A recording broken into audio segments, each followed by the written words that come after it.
Bonsoir, vous regardez News TV. Bienvenue dans nos grandes news. Mon rêve se réalise ce soir. Depuis longtemps, je rêvais d'animer cette émission magique, mais il faut dire sans John, ce n'est pas la même chose. L'émission n'est pas la même. Placé ce soir en titre exceptionnel et dans l'actualité de ce soir. L'Élysée a rapidement confirmé vendredi matin l'heureuse nouvelle publiée par un communiqué du président camerounais Paul Biya. La famille française enlevée le 19 février par le groupe extrémiste nigérian Boko Haram a été libérée jeudi soir. À quelques jours du vote solennel de la loi ouvrant le mariage et l'adoption aux couples du même sexe, le climat s'alourdit encore entre partisans et opposants du texte. Plusieurs milliers d'Antilles, 900 selon la police et 6000 selon les organisateurs, ont à nouveau défilé jeudi soir vers l'Assemblée nationale à Paris, où les forces de l'ordre ont interpellé 70 à 80 personnes après des incidents. Mettre progressivement fin à l'avantage fiscal du diesel en raison de son impact sur la santé, sans trop pénaliser les conducteurs ni les entreprises, le comité chargé de verdir la fiscalité a posé ce jeudi les termes de cette délicate équation en demandant que des scénarios soient mis sur la table d'ici juin. La désillusion, un an après le premier tour de la présidentielle, François Hollande suscite chez les Français une déception croissante, qui s'exprime assez bien chez les électeurs qui ont voté pour lui en 2012 que chez eux qui n'ont préféré Nicolas Sarkozy. Selon notre sondage OpinionWay pour le Figaro et LCI, Hollande chute une nouvelle fois lourdement. Désormais, seuls 26% des Français se disent encore satisfaits de son action, moins 10%. Soit 74% des Français qui sont mécontents. Le printemps 2013 pourrait être pénible pour les personnes allergiques et les autres. Les concentrations de pollen sont tellement élevées actuellement que même les sujets peu sensibles vont être touchés. Assure Michel Thibaudon, directeur du réseau national de surveillance aérobiologique RNCA. On peut parler de véritable explosion. Il y a 3 fois plus de pollen en suspension que d'habitude. Peut-on lutter contre l'épuisement des espèces de poissons? Selon les statistiques de la FAO, Organisation des Nations Unies pour l'alimentation de l'agriculture et l'agriculture, près de 30% des stocks sont surexploités, 57% sont à la limite supérieure et seulement 13% ne sont pas pleinement exploités.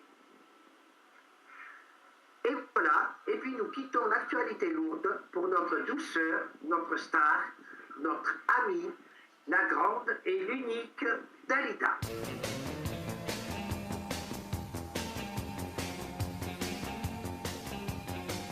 Toi qui joues et qui chante sur les plus fous, des mots qui veulent faire le monde et aller jusqu'au bout. Toi qui joues et qui gagne coup sur coup, dans des salons d'élite qui t'acclament debout.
quitter, je vous en rappelle la principale information.